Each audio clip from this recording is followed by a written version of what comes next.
Hello and welcome to the first of what I hope to be a regular product face-off. My name is Chris and I'm all about men's style at affordable prices, and today we're dipping into the horological bargain bucket and looking at two of the absolute cheapest Submariner homages in the marketplace. Now, both of these are lovingly known as Chinese specials and are available on AliExpress. And remarkably, both of these watches are under 25 US dollars. That's £20 or 22 euros, dependent on your currency. But are these watches any good? Well, let's find out. And before we begin the comparison, I just want to lay down some ground rules. So number one, both of the watches had to have a similar movement. Two, both of them had to be around the same price. And three, both have had to have steel bracelets. So, in the words of Monty Python, let's get on with it.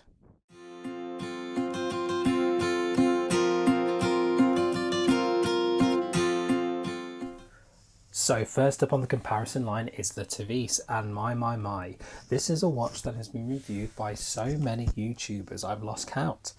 It made the headlines at least 2 to 3 years ago, I think, and the reason for it was because it was under 22 US dollars at the time, and that really speaks volumes in terms of how good Chinese specials are starting to become. So this is an obvious homage to the Submariner, just like the Shenzi is, and this one has a quartz movement. So I'm looking at the quartz movement because unfortunately the Shenzi doesn't have an automatic movement, which means I can't compare automatic with automatic. However, the plus point for that is we haven't actually seen a quartz model compared on this site. Feel free to log off and go on to another video if you're not into quartzes. So first of all, let's have a look at the dial. The dial's actually rather nice. It's a 14mm dial and it's got 20mm lug width, and it tapers down to 10mm. And it also has a thickness in the dial of 10mm as well. So I'm just going to go here and show you some of the proportions. So there we go. As I said before, the face of the dial there, it's quite nice. You can see the writing, which obviously is the homage to the Submariner. You've got the Tavis logo at the top, and actually the logo itself is remarkably similar to that of the Tudor. I know that it's covering at the moment, but hopefully in a minute you will see that. It's got the day complication on the side with a cyclops at the 3 o'clock mark. Again, not too bad for the money. Obviously you're not going to be getting sapphire crystal with this. If you ever think you would, for under $20, I would urge you to think about exactly what it is you're paying for. You've got the side on here. It's quite a thick watch actually. As we said before, it's a 10mm thickness, which for a quartz watch is actually rather thick.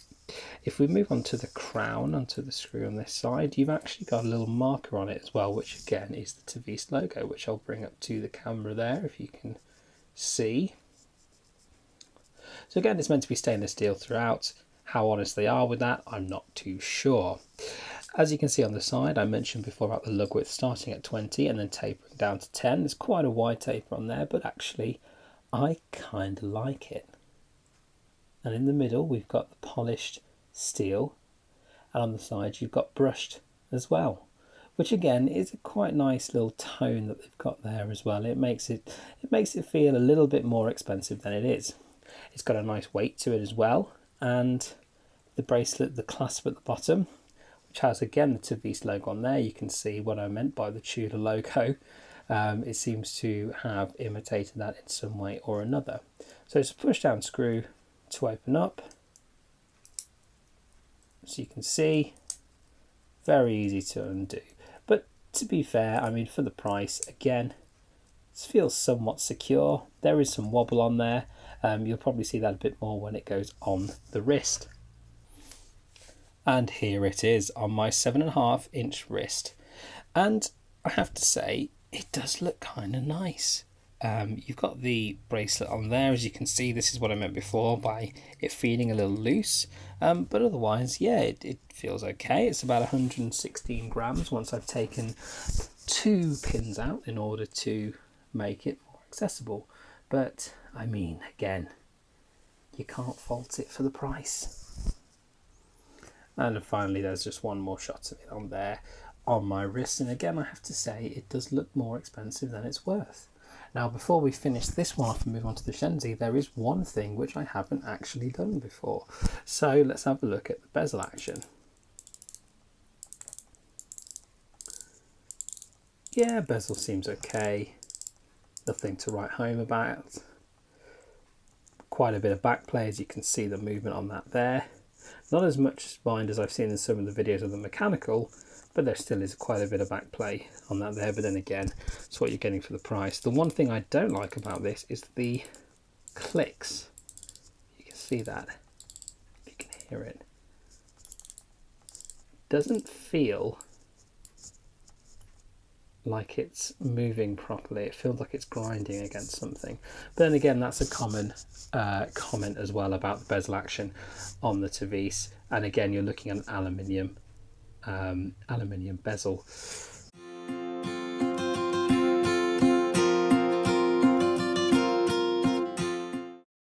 And here we have the Shenzi coming up against the Tavis, the contender for the cheapest Submariner homage on the marketplace. In fact, I think there is no doubt on that one. So I think the Tavis in UK pounds cost me 18, maybe 19 pounds. The Shenzi cost me 16. So again, a couple of pounds cheaper, but is it really worth it? And what are we getting for the money? So first of all, similar proportions on the dial, so 40mm dial, slightly thinner on the thickness. It's actually 8mm thickness instead, so you're losing 2mm thickness, which you do feel when you're wearing it. The lug width is 22mm, and it does taper, but ever so slightly, to 20mm. To be honest with you, when you see it in a moment, you will think to yourself, actually, there's not much difference in the taper there. So here I am holding the Shenzi now. I'm just going to move the yellow submarine out of the way. So you can see the logo of Shenzi on there. Quite clear, quite bold, not so bad. I mean, I do prefer the Tavis's logo, if I'm honest with you. But the Shenzi, I mean, for what it is, it's not too bad. You've got the dial there. Again, obviously, it's not going to be a sapphire crystal. You've got the Cyclops at the 3 o'clock mark with the complication.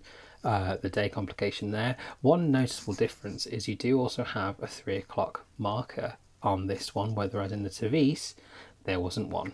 Again, you've got the writing underneath. It's not as legible and clear as the Tavis is, but it's still okay for the money.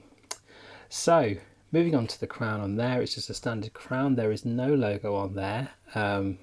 Again, what do you sort of expect? But you think to yourself, if one can do it, why can't the other? And again, that thickness on here, you see that this is slightly thinner, which again will make a difference when you are wearing it. In terms of the steel bracelet, as you can see on there quite clearly, there is little to no taper. There's just the 2mm taper in there. It does feel different when you're wearing it. This feels like a thicker, more substantial bracelet. Moving on to the clasp, you've got a Shenzi logo on there. Actually, I don't mind this clasp. Do prefer the Tavis's one, if I'm honest with you. I mean, this is more like a Seiko clasp, but still very good for the price, still secure. I mean, I wouldn't want to wear it and do some running or anything like that because I do think it will fall off. But again, what do you expect for the price? And here we have it on my 7.5-inch wrist yet again. This is 104 grams, so it is slightly lighter than the Tavis, and as I said before, you do feel it when you wear it.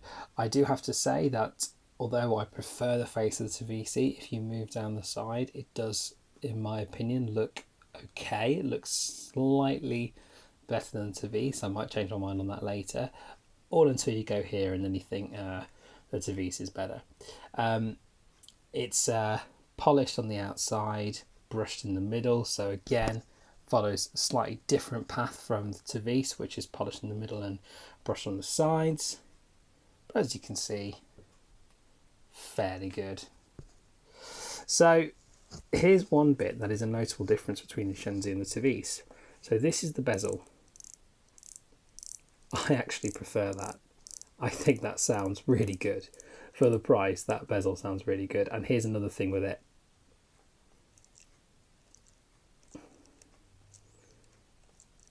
No back play. no back play at all. I've seen watches and had watches before that are much more expensive than this, and the back play on it has been epic. And on this, little to no back play at all. Very, very surprising and quite remarkable, to be honest with you, for the price. Probably the only thing I would say that is the most remarkable about it. But that there is the Shenzi. So I'll give you one more wrist round, and I think it's time for the verdict. So there you have it. Here's both of them again side by side with each other. So if I had $25 on me and I had to choose one watch to buy just to see me through, which one would I choose? It's a tough choice, but I think at the end of the day, I'm probably going to have to go with the Tavis. It just seems like a better watch. It's thicker, it wears better on the wrist, the clasp is slightly better, and I do actually like that taper. I've changed my mind. I said I would, and of course I've changed my mind. But it is a substantial watch. I like the logo on the side. I like the presence of the Tavis logo. You know, yes, it's a homage to the Submariner, but it's not trying to be anything else. And one thing that I have noticed on this as well, which isn't on the Shenzi, is there is a type of sunburst that you can sort of see on that one. You don't get that on the Shenzi. So it seems like your money does go further with the Tavis, and it's only a little bit more expensive. So the next question on here is, would I get an automatic Tavis? No, I wouldn't get an automatic Tavis, and here's why. If you look on AliExpress and if you're shopping in that area, you'll see Tavis automatics for 25, 26, 27 euro, $27, sorry, a pop. But if you wait until the sale, superior watches are only about $25 more expensive. And we're talking about things like the L'Oreal, which I will be reviewing at some point on here, which has a sapphire crystal, which has an automatic movement, which all round is a much better watch for, you know, you're talking 20 to 25 euros extra. So why would you pay any more for an automatic when you can get an automatic watch of a L'Oreal that is much better?